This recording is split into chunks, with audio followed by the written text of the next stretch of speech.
G'day, Steve Morgan here for Tackle Fridays. It's number, whatever that is there, with a special guest today, the grand final winner, Jamie McKeown. High fives, mate. You've just come to pick up the boat.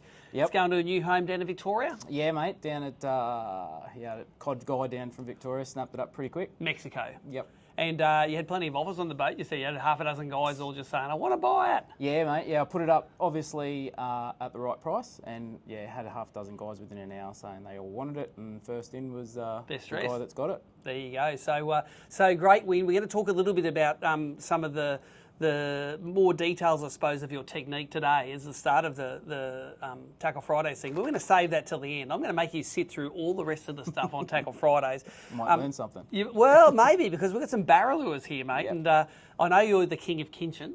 Kinchin is your hot spot in the back. You love Kinchin. Yeah. You would live at Kinchin because Kinchin is basically the maroon dam of barra fishing. It is. If you've never caught a barra before, big square and a couple of weed points, and that's all you need. They can't get away. That's it. And so I've got a product here. The guy, this missed the trip for the barra tour, but the ProLure guys have been working on a bait to do the, amongst other things, the perspective mode live scoping. So they were pretty keen on getting some of those to me before the barra tour, but just missed. But I do have some of those here. I'm going to give some of these away at the end of the segment. I'll tell you how you can win half of these baits that are sitting here. But the ProLure guys have made this one.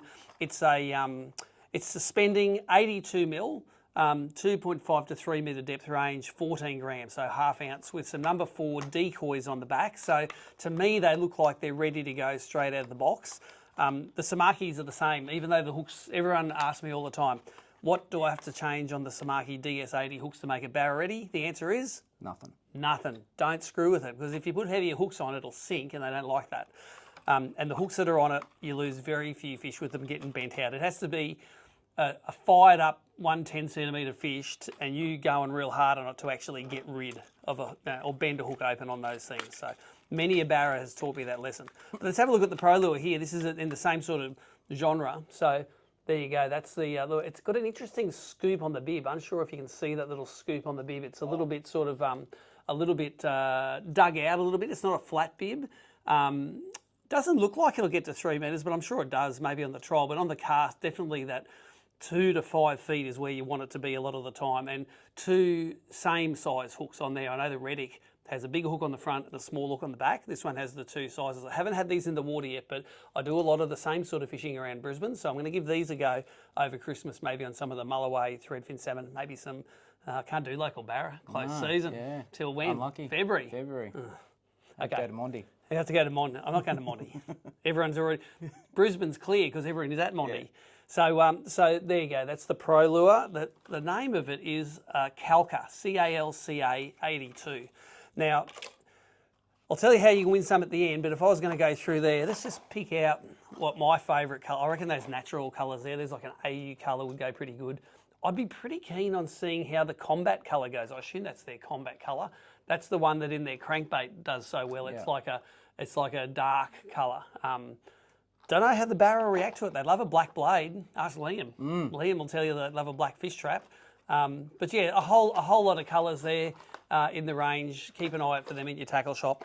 I'll tell you at the end how you can win some of those. Mainly because I haven't worked out a mechanic yet, but I'll have thought about that by the end.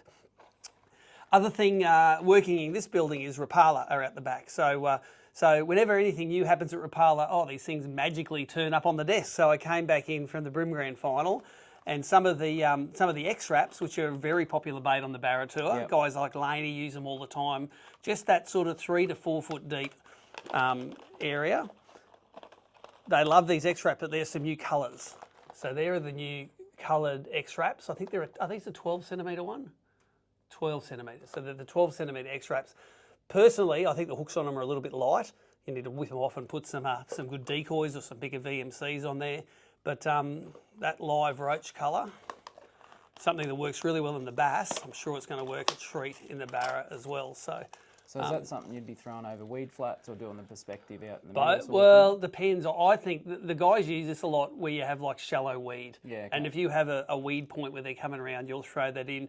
It'll sit above the weed. You can either rip it real hard or slow roll it. And you're probably not familiar with back in the late 2000s before Awonga and Mondrian ran over for the first time. these XRaps are what the ABT record came in. I think these in a pearly white colour. Yeah. I think John Millard, Dan Grech caught like an average of 118 centimetres of fish.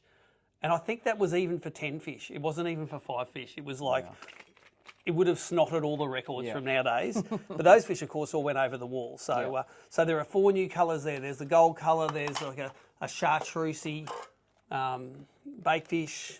You've got Halloween in there, and you've got that one there, the live roach. So there are 4 new colours in the shadraps, or the XRaps, to keep an eye out for. But the reason you're here is because we're talking about these little things. Who'd have thought that these little zip baits, the Campson Tinies, in the suspending deep runners, would win you a big payday at the BREAM Grand Final? And we talked a little bit about it in the interview, but I want you to just take us through. If people are like, yep, I'm going to get hold of these because these are available in the shops now, don't go looking for Jamie's winning colour. That's saved for next year. I think next trade show that colour's coming back out again. Possibly, yeah, I heard a rumour, so...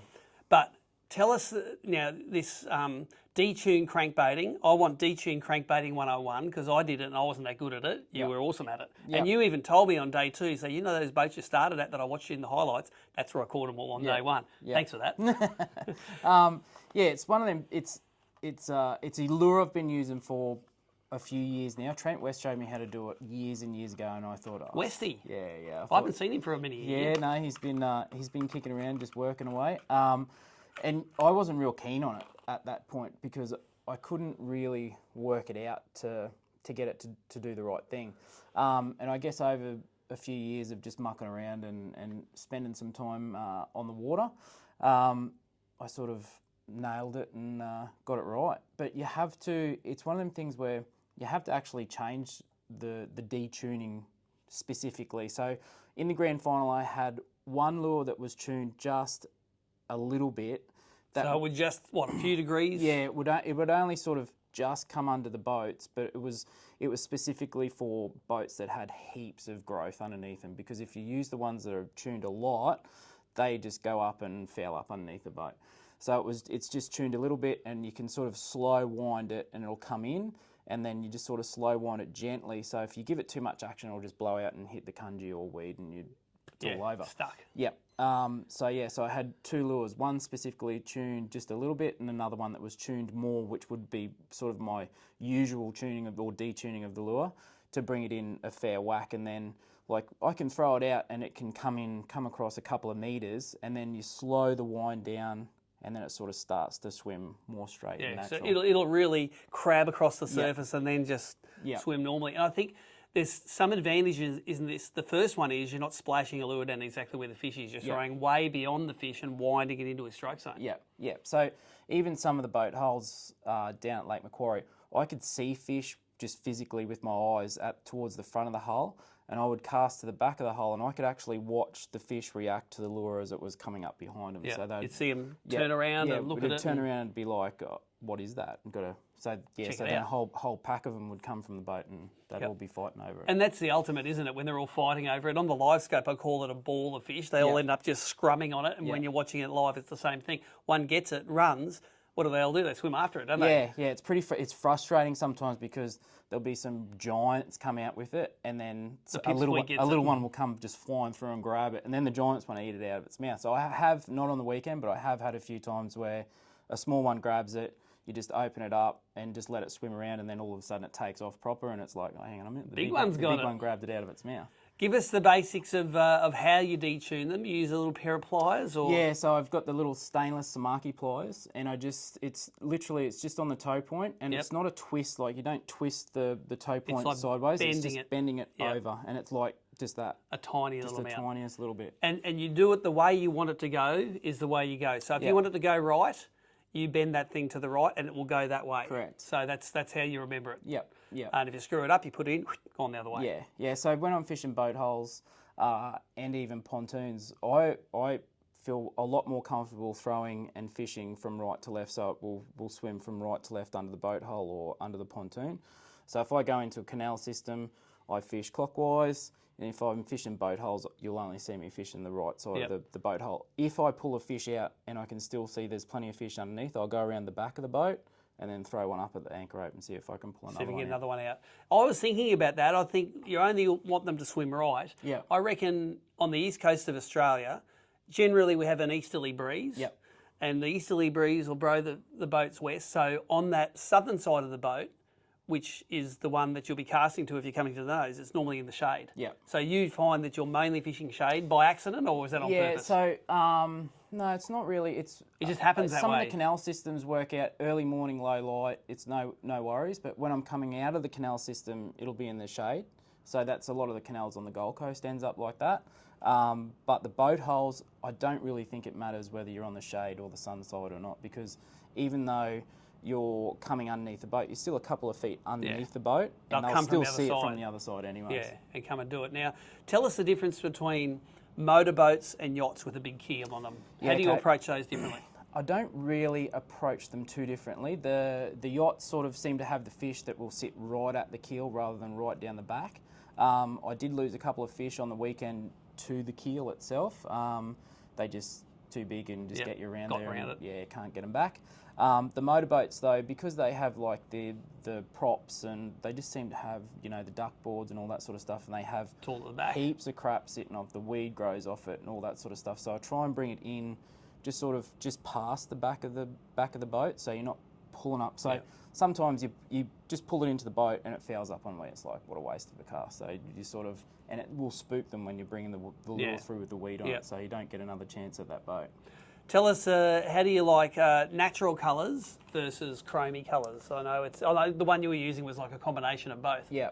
No, I'm all about the flashy chrome. I think so. You'd pick this one over that one if you were fishing a boat. I've got that other UV one, and it does work.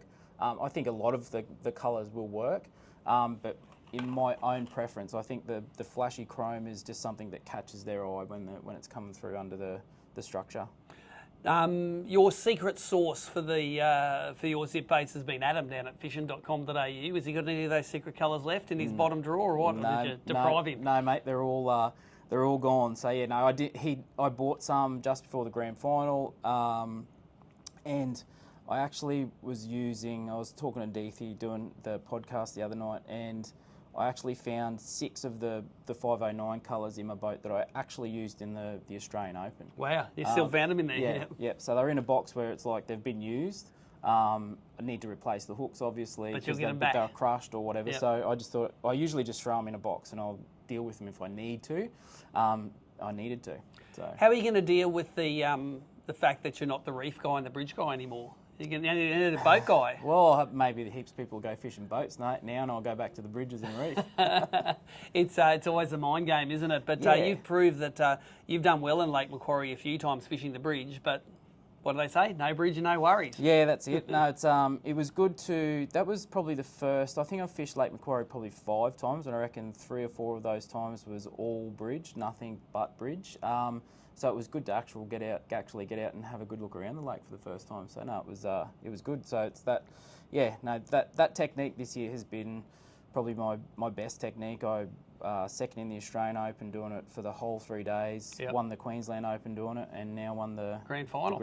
So it's a $50,000 plus technique for you. Yeah, easy. And so if these I think these have gone up in price. I think they're about $30 now. They used to be about 25. So small investment for a big return for you anyway. Yeah, well, I mean, you saw the lure that I was using in the Grand Final, and I think I still have a couple left from the Grand Final, so I probably only lost 4 or so for the whole there you go. 3 $100 days. worth of baits. Good return on that. Let's work out a mechanic for giving away some of the pro lures here. Let's talk a little bit before it, because I still haven't worked out how I'm going to do it. Tell us about perspective mode live scoping. That's something that we've made pretty popular on the Barra Tour. You tried it at Kinchi. You said it was a really good morning bite. On the practice stage, you went out in the morning and did really well on the perspective mode live scoping. What's Jamie McKeown's #1 tip for throwing a jerkbait at a Barra? How do you get them to bite, and how do you approach it? Mate, I reckon for me it was to get the cast right. So you've got to have it actually on their nose. And when you've been telling me, oh yeah, you've got to land it on their nose, we don't land it on the nose, you've got to wind it down to their nose. And I'm thinking, oh yeah, their nose could be a few feet or whatever, and it's got to actually be they swim past, and if they open their mouth, it's going to just swim in there. That's right. Here to the camera is not close enough, is it? No, it's got to be literally. I think a lot of those Barra aren't actively hunting. They're just sitting there. And if it's going past, they're like, I don't care. But if it actually sits there and does this, it'll they're do just it. like, screw it, bang. I think yeah, it's very frustrating because you do call them lots of names when you're close and it just won't eat it or swims away. But yeah, you've got to have it spot on, and yeah, you've just got to be. And your other tip was you might only get 10 bites out of 100 looks, and it is that frustrating. Oh yeah, just because on my highlights everyone eats it, doesn't mean they all eat it. No, that's 100%. Look, I think it was the Barra Tour was great. The Grand Final was great. Stats from the Grand Final had. Nicole, how many people looked at the page in the Grand? Was it 6,000 or 7,000 people were looking at the scoreboard page and the estimator page? It was awesome. I had 3,500 people on the first day watch my live stream. It was incredible. Yep. The first day was the most boring. Yeah. So yeah, look, great event. We're looking forward to next year. I suppose you got yourself a leave pass to come fish and maybe tease next year. BREAM and Barra. Yeah, mate. Yeah, and bass. definitely. Well, as I tell Slady and Tagan now that I'm just a Barra guy that does the BREAM rounds in between. So. Wait up, that's me. I'm a wannabe Barra guy that's doing the BREAM One rounds thing's in for between. sure, neither of us are bass guys. No, that's all right. No, although we do enjoy the bass, and I see we're going back next year.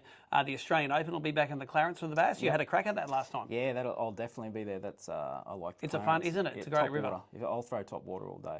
So that's heaps of fun. All right, so I want you to, everyone watching here, whether it's on watching on YouTube or Facebook, you need to go to my Facebook page. You need to share this post. So just share the post. You don't have to tag anyone in it.